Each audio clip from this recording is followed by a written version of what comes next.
America ചുമത്തിയ 25% പിഴ തീരുവയെ പറ്റിയാണ്. ഈ പിഴ തീരുവ നാളെ മുതൽ പ്രാബല്യത്തിൽ വരികയാണ്. റഷ്യയിൽ നിന്നും ക്രൂഡ് ഓയിൽ വാങ്ങുന്നുവെന്നതിന്റെ പേരിലായിരുന്നു അധിക തീരുവ ചുമത്തിയത്. ഇതോടെ ഇന്ത്യൻ ഉൽപ്പന്നങ്ങൾക്ക് മേൽ ട്രംപ് ഭരണകൂടം ചുമത്തുന്ന ആകെ അധിക തീരുവ 50%ത്തിലേക്ക് ഉയരും. പുതിയ തീരുമാനം പ്രാബല്യത്തിൽ വരുന്നതോടെ അമേരിക്ക ഏറ്റവും കൂടുതൽ ഇറക്കുമതി തീരുവ ചുമത്തുന്ന രാജ്യങ്ങളിൽ ബ്രസീലിനൊപ്പം ഇന്ത്യയും ചേരും. കൂടുതൽ വിവരങ്ങളുമായി അജയ് സുധാബിജി ചേരുന്നുണ്ട്. അജയ്, 4.21 ലക്ഷം കോടിയുടെ കയറ്റുമതിക്ക് ബാധകമാകുമെന്ന് പറയുമ്പോൾ അത് ഏതൊക്കെ തരത്തിലുള്ള ഉൽപ്പന്നങ്ങൾക്കായിരിക്കും, ഏതൊക്കെ രീതിയിലായിരിക്കും? അനുശ്രീ, ബുധനാഴ്ച അർദ്ധരാത്രി മുതലായിരിക്കും ഈ ഒരു പിഴത്തീരുവ ഇന്ത്യക്ക് മേൽ ചുമത്തിയത് പ്രാബല്യത്തിൽ വരിക. അത് ഇന്ത്യൻ സമയം വ്യാഴാഴ്ച രാവിലെ 9:30 മുതലായിരിക്കും. അതായത് നാളെ മുതൽ ഒരു വലിയ ഒരു ഇന്ത്യക്ക് കച്ചവടം നേടിത്തരുന്ന ഉൽപ്പന്നങ്ങളെല്ലാം ഈ പിഴത്തീരുവയുടെ പരിധിയിലാവും. പ്രധാനമായിട്ടും ഈ വസ്ത്രവിപണിയെയാണ് ഇത് പ്രധാനമായിട്ടും ബാധിക്കുക എന്നാണ് അറിയിച്ചിട്ടുള്ളത്. മാത്രമല്ല, ചില യന്ത്രസാമഗ്രികൾ ഉണ്ടാക്കാനായിട്ട് ഉപയോഗിക്കുന്ന മറ്റ് മെറ്റലുകൾ, പ്രധാനമായിട്ടും സ്റ്റീൽ, അലുമിനിയം, കോപ്പർ തുടങ്ങിയിട്ടുള്ള മെറ്റലുകൾ, കാർഷിക ഉൽപ്പന്നങ്ങൾ, പ്രോസസ്ഡ് ഫുഡ്, പിന്നെ ലെതർ, പിന്നെ ഫുട്വെയർസ്, അതുപോലെ തന്നെ ഈ കരകൗശല വസ്തുക്കൾ, പിന്നെ ഫർണിച്ചറുകൾ, കാർപ്പറ്റുകൾ തുടങ്ങിയിട്ടുള്ള, അതുമാത്രമല്ല ചില തരം കെമിക്കലുകൾ, ഇവയെല്ലാം ഇത്തരത്തിൽ ബാധിക്കപ്പെടാൻ സാധ്യതയുണ്ട്. ഇത്തരത്തിൽ ഈ പ്രധാനമായിട്ടും ഈ ഒരു രത്നത്തിൻ്റെ കയറ്റുമതി, അതുപോലെ തന്നെ ജ്വല്ലറി ഉൽപ്പന്നങ്ങളുടെ കയറ്റുമതി, ഇതെല്ലാം ഒരു പ്രതിസന്ധിയിലാകാനും സാധ്യതയുണ്ട്. ഈ മേഖലയിൽ കടുത്ത തൊഴിൽ നഷ്ടം ഉൾപ്പെടെ വരാൻ സാധ്യതയുണ്ടെന്നാണ് ഇപ്പോൾ ഈ മേഖലയിൽ പ്രവർത്തിക്കുന്ന കച്ചവടക്കാർ നൽകുന്ന സൂചന. ഇന്ത്യ അമേരിക്ക ഇതിനു മുൻപേ നടത്തിയിട്ടുള്ള എല്ലാതരം വ്യാപാര കരാർ ചർച്ചകളും പരാജയപ്പെടുകയാണ് ഉണ്ടായിരുന്നത്. ഈ മാസം 25-ാം തീയതി 6ാം ഘട്ട ചർച്ച നടക്കാനിരുന്നതാണ്. എന്നാൽ ഇത് പിന്നീട് അമേരിക്ക ഈ ഒരു ചർച്ച ഒഴിവാക്കുകയായിരുന്നു. അതോടുകൂടി ഈ സമവായത്തിലെത്താനുള്ള അവസാന നീക്കവും അസ്തമിച്ചു. ഇന്ത്യ അമേരിക്കയ്ക്കും ഇടയിലുള്ള 2+2 ചർച്ച അത് നിലവിൽ പൂർത്തിയായിട്ടുണ്ട്. ഈ ഒരു ചർച്ചയിൽ എന്നാൽ പ്രധാനമായിട്ടും ഈ പ്രതിരോധ കാര്യങ്ങൾ, ഈ മിലിറ്ററിയുമായിട്ട് ബന്ധപ്പെട്ടിട്ടുള്ള കാര്യങ്ങൾ, ഇതെല്ലാമാണ് ചർച്ചയായത്. വ്യാപാരവും ഈ ഒരു ചർച്ചയിൽ വിഷയമായിട്ടുണ്ടെന്നാണ് സൂചന. എന്നാൽ ഈ പിഴത്തീരുവയെക്കുറിച്ചുള്ള വിശദാംശങ്ങളൊന്നും ഇന്ത്യ ചർച്ച ചെയ്തിട്ടില്ല. ഇതുമായിട്ട് ബന്ധപ്പെട്ടിട്ടുള്ള കാര്യങ്ങളൊന്നും ചർച്ച ചെയ്തതായിട്ട് നിലവിൽ വിവരമില്ല. അതുപോലെ തന്നെ പ്രധാനമന്ത്രി നരേന്ദ്രമോദിയെ പ്രസിഡന്റ് ഡൊണാൾഡ് ട്രംപ് ടെലിഫോണിൽ 4 തവണ ബന്ധപ്പെടാൻ ശ്രമിച്ചുവെന്ന് ഒരു ജർമ്മൻ പത്രം റിപ്പോർട്ട് ചെയ്യുന്നുണ്ട്. വിദേശകാര്യ മന്ത്രാലയം ഈ റിപ്പോർട്ട് ഇതുവരെ നിഷേധിച്ചിട്ടില്ല. ഈ ഏകപക്ഷീയമായി പിഴത്തീരുവ ചുമത്തിയ അമേരിക്കൻ നടപടിയിൽ വഴങ്ങേണ്ട കാര്യമില്ല എന്നുള്ളതാണ് ഇന്ത്യയുടെ നിലപാട്. പ്രധാനമന്ത്രി നരേന്ദ്രമോദി തന്നെ ഇപ്പോൾ കഴിഞ്ഞ ദിവസം ഉൾപ്പെടെ നടന്ന റാലിയിൽ ഉൾപ്പെടെ ഈ കാര്യം സൂചിപ്പിച്ചിരുന്നു. കർഷകരുടെയും പിന്നെ ചെറുകിട വ്യവസായികളുടെയും ക്ഷീരകർഷകരുടെയും താല്പര്യങ്ങൾ കുരുതി കൊടുത്തുകൊണ്ടുള്ള ഒരുതരം ചർച്ചയ്ക്കും തയ്യാറല്ല എന്ന് പ്രധാനമന്ത്രി നരേന്ദ്രമോദി പറഞ്ഞു. അതുപോലെ തന്നെ ഈ പിഴത്തീരുവ ബാധിക്കാൻ സാധ്യതയുള്ള മേഖലകൾക്ക് പ്രത്യേക പാക്കേജ് പ്രഖ്യാപിക്കാനും കേന്ദ്ര സർക്കാർ ആലോചിക്കുന്നുണ്ട്. ഈ പാക്കേജ് പ്രഖ്യാപിക്കുന്നതുമായി ബന്ധപ്പെട്ടിട്ടുള്ള കാര്യങ്ങൾ ചർച്ച ചെയ്യാൻ പ്രത്യേക യോഗം ചേരും. 25,000 കോടിയുടെ പാക്കേജാണ് ഈ മേഖലകളിൽ അനുവദിക്കാനായി നിശ്ചയിച്ചിട്ടുള്ളത്. ഈ പിഴത്തീരുവ നിലവിൽ വരുന്നതോടുകൂടി ഇന്ത്യയുടെ പ്രധാനമായിട്ടും വസ്ത്രവിപണി ഉൾപ്പെടെ വലിയ പ്രതിസന്ധിയിലാകും.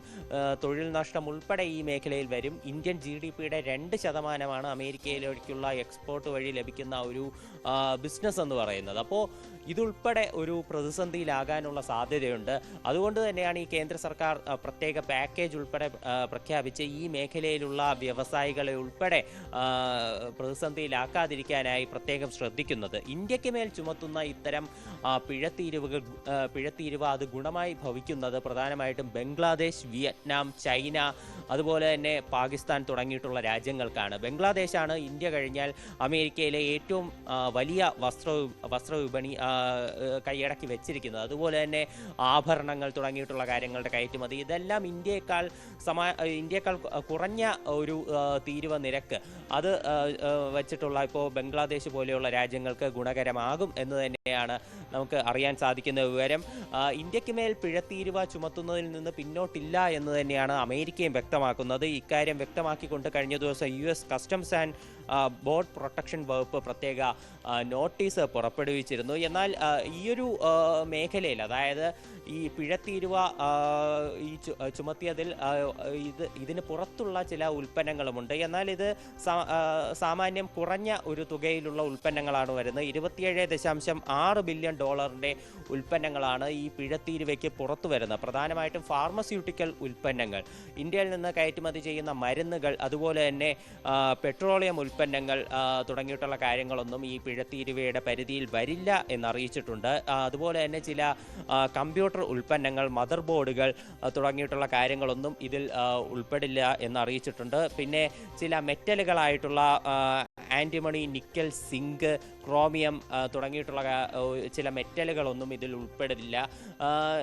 എന്നാൽ ആപ്പിളിന് അമേരിക്ക ശക്തമായിട്ടുള്ള സന്ദേശം നൽകിയിട്ടുണ്ട്. ആപ്പിൾ അമേരിക്കയിൽ ഇപ്പോൾ നമുക്ക് നിലവിലറിയാം, ആപ്പിൾ പ്രധാനമായിട്ടും ഇന്ത്യ, ചൈന പോലെയുള്ള വികസ്വര രാജ്യങ്ങളിൽ കൂടുതൽ അവരുടെ പ്ലാന്റുകൾ സ്ഥാപിക്കാനുള്ള നീക്കം നടത്തിക്കൊണ്ടിരിക്കുകയായിരുന്നു.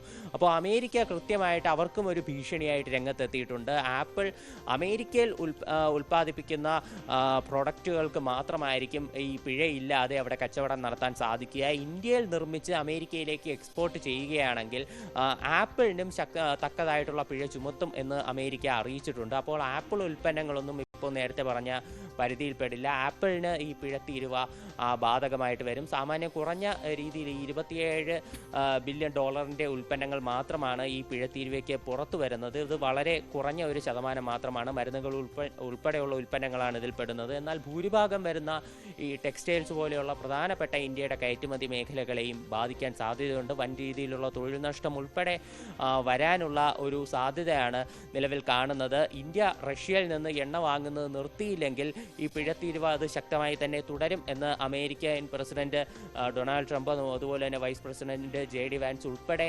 വ്യക്തമാക്കുകയുണ്ടായിരുന്നു. എന്നാൽ ഇതിൽ നിന്ന് പിന്നോട്ടില്ല എന്ന് തന്നെയാണ് ഈ റഷ്യയിലെ ഇന്ത്യൻ അംബാസഡറായിട്ടുള്ള വിനയ് കുമാർ ഉൾപ്പെടെ വ്യക്തമാക്കുന്നത്. ഇന്ത്യയുടെ വിദേശ താൽപ്പര്യങ്ങളും ഇന്ത്യയുടെ നയങ്ങളും, ഇന്ത്യയിലെ 140 കോടി ജനങ്ങളുടെ ഊർജ ആവശ്യങ്ങൾ സംരക്ഷിക്കാൻ വേണ്ടി ലോകത്തെ ഏറ്റവും വില കുറഞ്ഞ മാർക്കറ്റിൽ നിന്നായിരിക്കും ഇന്ത്യ എണ്ണ വാങ്ങുന്നത്. അതിനി എന്തൊക്കെ സംഭവിച്ചാലും ആ രീതിയിൽ തന്നെ തുടരും എന്ന് തന്നെയാണ് ഇന്ത്യയും തക്കതായിട്ടുള്ള മറുപടി നൽകിയിട്ടുള്ളത്. അനുശ്രീ, അതാണ് അജയ്, ഈ റഷ്യയിൽ നിന്ന് ക്രൂഡ് ഓയിൽ വാങ്ങുന്നതാണ് ഇന്ത്യക്ക് അധിക തീരുവ ഏർപ്പെടുത്താൻ കാരണമെന്ന് അമേരിക്ക പറയുമ്പോഴും റഷ്യയിൽ നിന്ന് വലിയ അളവിൽ ക്രൂഡ് ഓയിൽ വാങ്ങുന്ന ചൈനയ്ക്കും യൂറോപ്യൻ യൂണിയനും അടക്കം അധിക തീരുവ ഏർപ്പെടുത്തുന്നില്ല. പിന്നെ എന്തുകൊണ്ട് ഇന്ത്യ എന്നൊരു ചോദ്യം അവിടെ നിലനിൽക്കുന്നില്ലേ? അതെ, തീർച്ചയായിട്ടും ഈ യൂറോപ്യൻ യൂണിയനും അതുപോലെ തന്നെ അമേരിക്ക ഉൾപ്പെടെ റഷ്യയിൽ നിന്ന് ഇറക്കുമതി ചെയ്യുന്ന ചില വളങ്ങൾ, അതുപോലെ ഈ ആണവ ആവശ്യങ്ങൾക്കുള്ള ഉൽപ്പന്നങ്ങൾ തുടങ്ങിയിട്ടുള്ള കാര്യങ്ങളുടെ ലിസ്റ്റ് ഇന്ത്യ പുറത്തുവിട്ടിരുന്നു. ഇത്തരം കാര്യങ്ങൾ ഈ പറയുന്ന അമേരിക്കയും അതുപോലെ തന്നെ യൂറോപ്യൻ യൂണിയൻ ഉൾപ്പെടെ റഷ്യയിൽ നിന്ന് എക്സ്പോർട്ട് ചെയ്യുന്നുണ്ട്. എന്നാൽ ഇവയ്ക്കൊന്നും തന്നെ ഈ തീരുവ ബാധകമായി വരുന്നില്ല. ഇന്ത്യക്കെതിരെ മാത്രം ഈ ശക്തമായിട്ടുള്ള തീരുവ ചുമത്തുന്നത് അത് ഇരട്ടത്താപ്പാണെന്ന് ഇന്ത്യൻ വിദേശകാര്യ മന്ത്രാലയം വ്യക്തമാക്കിയിരുന്നു. ഒരു വാർത്താക്കുറിപ്പ് ഉൾപ്പെടെ ഇക്കാര്യത്തിൽ പുറത്തിറക്കി അമേരിക്കയ്ക്ക് ശക്തമായിട്ടുള്ള സന്ദേശം നൽകിയിരുന്നു. ഈ കാര്യത്തിൽ ഈ യൂറോപ്യൻ യൂണിയനും അമേരിക്കയും റഷ്യയിൽ നിന്ന് ഈ ആണവ ഉൽപ്പന്നങ്ങളും അതുപോലെ തന്നെ ഈ വളങ്ങൾ, കെമിക്കലുകൾ ഉൾപ്പെടെ ഇമ്പോർട്ട് ചെയ്യുന്നതിനെ പറ്റി പ്രസിഡന്റ് ഡൊണാൾഡ് ട്രംപിനോട് മാധ്യമപ്രവർത്തകർ വൈറ്റ് ഹൗസിൽ വെച്ച് ചോദിച്ചിരുന്നു. എന്നാൽ ഇതിന് കൃത്യമായിട്ടുള്ള മറുപടി അദ്ദേഹം നൽകിയിട്ടില്ല. വീണിടത്ത് കിടന്നുരുളുന്ന രീതിയിലുള്ള പ്രസ്താവനകളാണ് ട്രംപ് ഈ ഘട്ടത്തിൽ വരെ നൽകിക്കൊണ്ടിരുന്നത്. ഇന്ത്യക്കും പാകിസ്ഥാനും ഇടയിലെ ഈ യുദ്ധം അവസാനിപ്പിച്ചത് താനാണ് തുടങ്ങിയിട്ടുള്ള അടിസ്ഥാനരഹിതമായിട്ടുള്ള വാദങ്ങളാണ് അദ്ദേഹം ഇപ്പോഴും മുന്നോട്ട് വെച്ചുകൊണ്ട് പുതിയ പ്രസ്താവനകൾ ഇറക്കിക്കൊണ്ടിരിക്കുന്നത്. അതുപോലെ തന്നെ ചൈനയുടെ കാര്യം, ഇന്ത്യയേക്കാൾ കൂടുതൽ